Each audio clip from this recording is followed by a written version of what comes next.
El Espíritu Santo inflama nuestros corazones en las ansias redentoras del corazón de Cristo, para que ofrezcamos de veras nuestras personas y obras en unión con Él por la redención del mundo. Señor mío y Dios mío Jesucristo, por el corazón inmaculado de María, me consagro a tu corazón y me ofrezco contigo al Padre en tu santo sacrificio del altar, con mi oración y mi trabajo, sufrimientos y alegrías de hoy, en reparación de nuestros pecados y para que venga a nosotros tu reino. Te pido en especial por el Papa y sus intenciones, por nuestro obispo y sus intenciones, por nuestro párroco y sus intenciones. Oh Señora mía, oh Madre mía, yo me ofrezco del todo a ti, y en prueba de mi filial afecto te consagro en este día mis ojos, mis oídos, mi lengua y mi corazón. Una palabra, todo mi ser, ya que soy todo tuyo, oh Madre de bondad, guárdame y defiéndeme como cosa y posesión tuya. Amén. Nuestra Señora de los Apóstoles, ruega por nosotros. Vamos a disfrutar con este Evangelio que la Iglesia nos propone en este día precioso, este domingo, para unirnos al gozo de la resurrección, al triunfo de la resurrección del Señor. Y dice así el Evangelio: aquel día salió Jesús de casa y se sentó a orillas del mar, y se reunió tanta gente junto a él que hubo de subir a sentarse en una barca, y toda la gente escuchaba en la ribera. Les habló muchas cosas en parábolas. Decía: una vez salió un sembrador a sembrar, y al sembrar unas semillas cayeron a lo largo del camino. Vinieron las aves y se las comieron.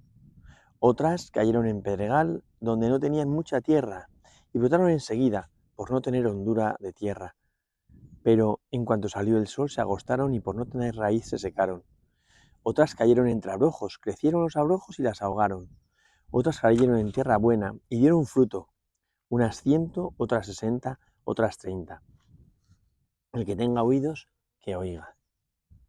Y acercándose los discípulos le dijeron: ¿por qué les hablas en parábolas? Él les respondió: es que a vosotros os ha dado conocer los misterios del reino de los cielos, pero a ellos no. Porque a quien tiene se le dará y le sobrará, pero a quien no tiene, aún lo que tiene se le quitará. Por eso les hablo en parábolas, porque viendo no ven, y oyendo no oyen ni entienden. En ellos se cumplen los profetas, la profecía de Isaías. Oír, oiréis, pero no entenderéis. Mirar, miraréis, pero no veréis, porque se ha embotado el corazón de este pueblo. Han hecho duros sus oídos, y sus ojos han cerrado. No sea que vean con sus ojos, con sus oídos oigan, con su corazón entiendan y se conviertan, y yo los sane. Pero dichosos vuestros ojos porque ven y vuestros oídos porque oyen. Pues aseguro que muchos profetas y justos desearon ver lo que vosotros veis, pero no lo vieron, y oír lo que vosotros oís, pero no lo oyeron. Vosotros pues escuchad la parábola del sembrador. Sucede a todo el que oye la palabra del reino y no la comprende, que viene el maligno y arrebata lo sembrado en su corazón. Este es el que fue sembrado a lo largo del camino. El que fue sembrado en pedregal es el que oye la palabra y al punto la recibe con alegría, pero no tiene raíz en sí mismo, sino que es inconsciente e inconstante, y cuando se presenta una tribulación o persecución por causa de la palabra, sucumbe enseguida. El que fue sembrado entre abrojos es el que oye la palabra, pero las preocupaciones del mundo y la seducción de las riquezas ahoga la palabra y queda sin fruto. Pero el que fue sembrado en tierra buena es el que oye la palabra y la comprende. Ese sí que da fruto y produce unos 100, otros 60, otros 30. Es un evangelio, vamos, a mí este evangelio me parece grandioso, fascinante, maravilloso. Es, yo no sé si se puede decir esto, que como el top de las parábolas, porque me parece que es, bueno, no sé, porque las parábolas son tan fascinantes todas, pero desde luego es de las más conocidas, la parábola del sembrador, ¿no? donde, donde Jesús muestra eh, el vigor de la palabra que es sembrada en nosotros tiene mucho vigor, pero depende de la actitud del que acoge la palabra, el que se permita a esa palabra fructificar o no, ¿no? O sea, solemos llamar esta palabra la parábola del sembrador.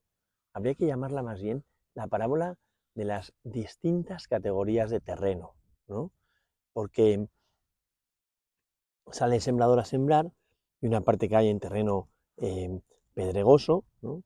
Perdón, una parte cae a lo largo del camino, no en terreno pedregoso, eso viene después, en terreno pedregoso no, a lo largo del camino, al borde del camino, ¿no? Al borde del camino, es muy interesante esto del borde del camino. ¿Dónde estaba sentado Nicodemo? Al borde del camino. ¿Dónde hay mucha gente en la vida? Al borde del camino. ¿Qué significa al borde del camino? Pues que con una actitud muy infantilona y adolescente, pues no estás en el camino. Y la vida sucede en el camino, no sucede al borde del camino, ¿no?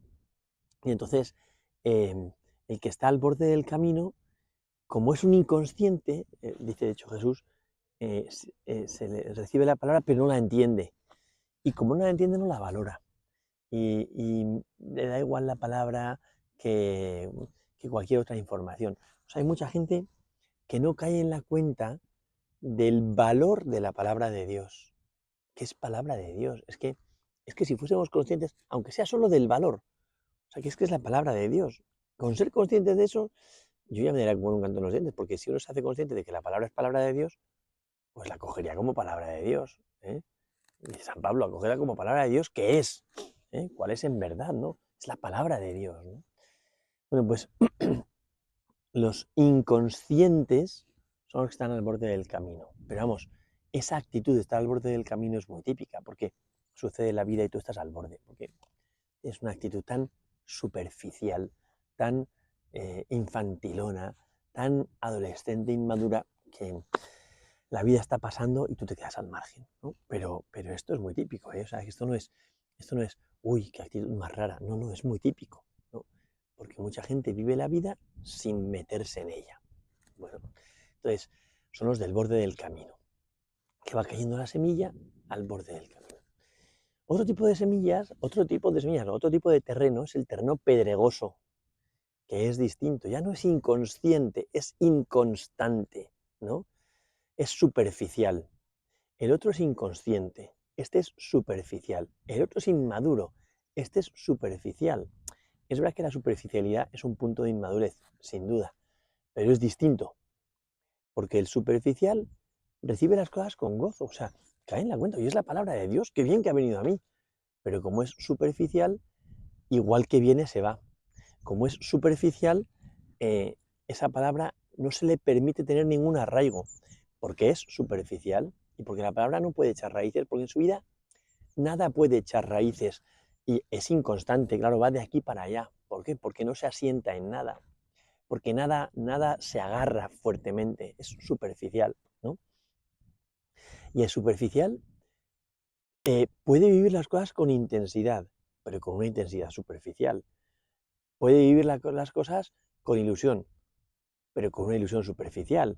O sea, al final, el superficial, que es inconstante, sube y baja muy fácilmente. Sube y baja, ¿no? Recibe, suelta, se alegra, se entristece, eh, pero, pero no deja pozo, ¿no?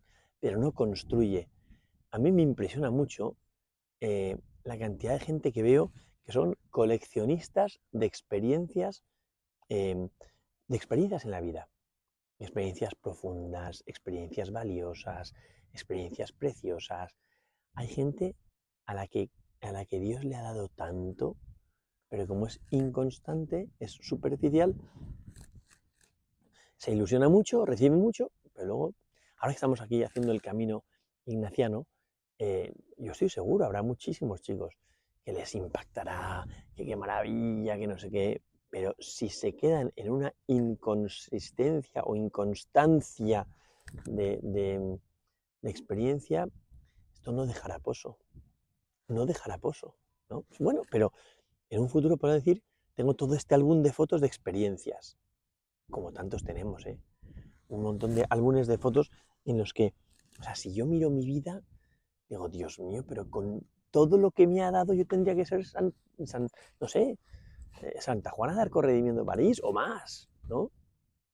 Pero si es que Dios no ha podido apostar más, ¿por qué no ha fructificado? Pues porque a lo mejor he sido muy inconstante, superficial, y he ido dando tumbos, ¿no? Y estos ejercicios, y esta peregrinación, y este campamento, y esta charla, y esta no sé qué, todas experiencias muy bonitas, y este retiro, todas experiencias preciosísimas, son maravillosas las experiencias, pero si no dejan pozo, o sea, al final se trata de nuestra vida de tener experiencias que vayan grabando y configurando a la persona, ¿eh? Entonces, no ser coleccionistas de experiencias lúdico-espirituales o emocionantes, ¿no? Sino pues que de verdad la vida se vaya construyendo, asentando sólidamente. Es una experiencia profunda, ¿no? Profunda. Bueno, entonces el segundo tipo de terreno, que son los superficiales, ¿no? Que la cogen con emoción, pero, pero con la misma fuerza de la gaseosa que sube, baja y se va, ¿no? El tercer tipo de terreno son los de abrojos, ¿no? Que hay muchos abrojos. ¿Qué quiere decir muchos abrojos? Que hay mucha hierba mala en mi vida que está quitando fuerza al corazón. Y que no solo quita fuerza al corazón, sino que ahoga todo lo que intenta salir, ¿no? Entonces, sí, la semilla se siembra, cae en la tierra, la semilla empieza a crecer, pero las cosas la ahogan, no la dejan crecer, ¿no? Y, y depende esto de mí, ¿no? Porque al final yo soy quien decido lo que queda en mi vida. O sea, yo decido que en mi vida crezcan una serie de intereses, afectos. Qué bonito es cuando San Ignacio Loyola, en los ejercicios espirituales, San Ignacio Loyola es que es grande, es un hombre impresionante para poder ayudar al discernimiento y a la posibilidad de la vida interior, ¿no? Y él dice cómo en nuestra vida hay muchas afecciones desordenadas. Esas afecciones desordenadas son los abrojos que, que hacen que la fuerza del apóstol quede neutralizada, porque no se le deja crecer, ¿no? Porque los abrojos neutralizan el poder de la palabra. Es fuerte, ¿eh? Es fuerte que se diga que el que haya afecciones desordenadas en nuestra vida imposibilita que la palabra fructifique. Eso es una pasada. Pero es la realidad y al final, pues la palabra de Dios, o sea, si es que Dios no puede invertir más en nosotros, Dios no puede darnos más a nosotros. Entonces, si tú no eres santo es porque no te da la gana, porque bastaría que te plantases, te parases un poquito, como diría San Francisco Javier, tomases medios adecuados para ordenar tu vida. Qué bonito es cuando San Francisco Javier escribe a aquellos que tienen más letras que deseo de fructificar con ellas, diciéndoles cuántos cristianos dejan de hacerse por la negligencia de ellos. Si quisiesen y tomasen medios haciendo ejercicios espirituales y ordenasen su vida, se plantearían delante del Señor diciendo: ¿qué quieres, Señor, de mí? Mándame mándame donde quieras, incluso a los indios, decía él, ¿no? Bueno, pues eso, los abrojos que no dejan crecer, que es que no dejan crecer, ¿no? Y finalmente la tierra buena, que acoge y da fruto, y cada uno según su capacidad. Si el Señor no nos pide más de lo que podemos dar, pero nos pide todo lo que podemos dar, ¿no? Entonces, unos darán el 100, otros el 60 y otros el 30%. Pero todo lo que puedas, no puedes quedarte a medias, no puedes como no tener fuerza, ¿no? No puede ser, ¿eh? O sea, hay que darse del todo, ser terreno que se pone totalmente a disposición. Oye, un terreno para que fructifique hay que trabajarlo, ¿eh? Y el terreno debe dejarse trabajar. ¿Y qué hay que hacer en el terreno? Roturarlo. Uy, ¿qué se va esto? Roturarlo, ¿no? Y roturarlo eh, es doloroso para el terreno, ¿eh? Porque cuando se rotura el terreno, se mete el arado y se va abriendo surco. Y en nuestra vida nos cuesta, no nos gusta que se abra surco, no nos gusta, nos cuesta. ¿eh? A veces yo veo que tenemos poca reciedumbre a la hora de permitirle al Señor que nos trabaje, que nos haga terreno fértil. Hay que roturarlo. ¿Qué más hay que hacer? Hay que decantarlo. Y decantarlo es quitarle los cantos, tirar las piedras, porque hay un montón de piedras en nuestro terreno que lo único que hace es eso, impedir la profundidad. Y hay que quitar las piedras y pedirle al Señor que nos quite nuestras tonterías que nos hacen no ser profundos. Quitar las piedras, decantar el terreno. En tercer lugar, ¿qué hay que hacer? Quitar las hierbas malas. Cuando se rotura el terreno, muchas veces sale a la luz o se da la vuelta las raíces de los abrojos y esas hay que tirarlas también, ¿no? ¿Y qué más hay que hacer? Pues hay que abonar en ese libro que es la maravilla de las maravillas, y para muchos que estáis en verano, yo os recomiendo que lo leáis, que recéis con él, que es El arte de aprovechar nuestras faltas, de Jan Tissot, ¿eh? Profundizando en la espiritualidad de San Francisco de Sales. Él dice cómo nuestras faltas, nuestros pecados, muchas veces son el estiércol que Dios tiene que esparcir sobre nuestro jardín, que es asqueroso, ¿eh? Cuando esparcen el estiércol da asco, no gusta, ¿eh? Pero que ese estiércol esparcido, con humildad acogido, pues permite luego que el terreno sea fértil, sea rico, para que la palabra tome de él y pueda fructificar, ¿no? Entonces, hay que hacer todo eso en el terreno, ¿no? Y el terreno debe dejarse hacer, debe dejarse hacer. Y una vez que se deja hacer, entonces sí, acoge la palabra y con la paciencia propia del que se deja hacer por el Señor, permite que en algún momento el terreno sea inundado, pues de la gracia, evidentemente, o de la lluvia, ¿eh? Se ha inundado. Otras veces permite que sea calentado en exceso por el calor del sol, permite que caiga la nieve y protege la palabra, ¿no? Y el terreno se convierte en el protector de la palabra cuando las inclemencias del tiempo son demasiado fuertes, ¿no? Y entonces protege la semilla que va fructificando dentro de él.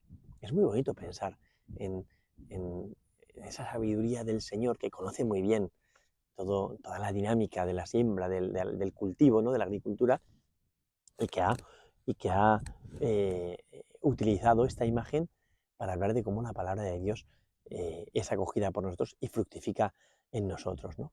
Y luego hay un punto del Evangelio de hoy interesante, que es cuando dice eso de por qué les hablas en parábolas, ¿no? Y dice, para que viendo no vean y viendo no entiendan, y cita al profeta Isaías y tal, ¿no? El profeta Isaías lo que está diciendo es, hay muchos que no quieren entender, entonces se les van a cerrar los oídos para que no, eh, como que no manchen la palabra o no, tal, ¿no? Eh, San, claro, San Mateo escribe posterior a San Marcos. San Marcos, este mismo texto dice, porque viendo no ven y oyendo no oyen, ¿no? O San Lucas, no sé cuál es el que lo corrige, ¿no? Y es una partícula hebrea que se puede traducir de maneras distintas en griego y que quizá es la que ha sembrado esta confusión en esa interpretación que hace del por qué habla Jesús en parábolas. Pero Jesús evidentemente habla en parábolas no para hacer que sea más enigmática la palabra de Dios, ¿no? Sino que Jesús lo que ha hecho es hacer accesible la palabra de Dios. Lo que ha venido es a acercarnos a la revelación, no a alejarnos la revelación. Y por tanto no se podría decir que lo que hace Jesús es hablar en sentido críptico, misterioso, para que haya algunos que no me entiendan, como decían los gnósticos, aquellos herejes, ¿no? Que hoy continúan en la nueva era, ¿no? Ellos decían, no, es que hay cosas que no están dichas para todo el mundo y entonces solo los elegidos o los escogidos ¿eh? Pueden entender en profundidad esto que quiere decir Jesús. No, no, no, nosotros sabemos que esto no es así y que el Señor precisamente lo que ha hecho es acercarnos la revelación, hacernos accesible el corazón del Padre encarnándoselo. O sea, que Jesucristo hiciese algo parecido a esto que algunos interpretan, sería como traicionar toda la dinámica de la encarnación, que es justo lo contrario. La encarnación es hacer posible que el hombre eh, se encuentre con el Señor, hacer posible que el hombre acceda a la revelación, ¿no? Bueno, vamos a pedirle al Señor que acojamos de verdad la palabra, ¿no? Que seamos terreno fértil, que pueda fructificar, que no seamos un terreno que provoque la dificultad de la palabra. A mí eso me parece que es muy impresionante. Cuando Dios ha hecho todo para que podamos encontrarnos con Él, ¿cómo es posible que nosotros no hagamos todo para poder encontrarnos con Él? ¿No? O sea, si Dios ya ha apostado todo, Dios ya eh, eh, ha trabajado todo lo que tiene que trabajar, ¿no? Y a mí me toca, pues ahora hacer que esa palabra pues pueda desplegar todo el vigor que tiene en mí y haga de mí el santo que Dios quiere que yo sea, ¿no? La palabra podemos decir que es como la levadura que ha puesto Dios en mí para que, para que el plan que Él tiene en mí pueda llevarse a cabo, ¿no? Que lo lleve Él, ¿no? Entonces, que le dejemos de verdad a Dios, primero, que nos trabaje a nosotros, y segundo, que haciéndose presente en nosotros, tome nuestra vida, porque la palabra chupa de la tierra, por supuesto, la semilla pronto chupa la tierra, tome de nuestra vida y haga de nosotros el santo que Dios ha soñado. Cuando uno camina por estos caminos, por donde anduvo San Ignacio, San Francisco Javier, tal, piensa, Dios mío, soy heredero de unos santos, de una talla. Y uno piensa, ¿podrá Dios en mí hacer el mismo santo? Bueno, pues ojalá que así sea, ojalá que realmente Dios pueda hacer de mí el santo que ha soñado. Gloria al Padre, al Hijo y al Espíritu Santo, como era en el principio, ahora y siempre, por los siglos de los siglos. Amén.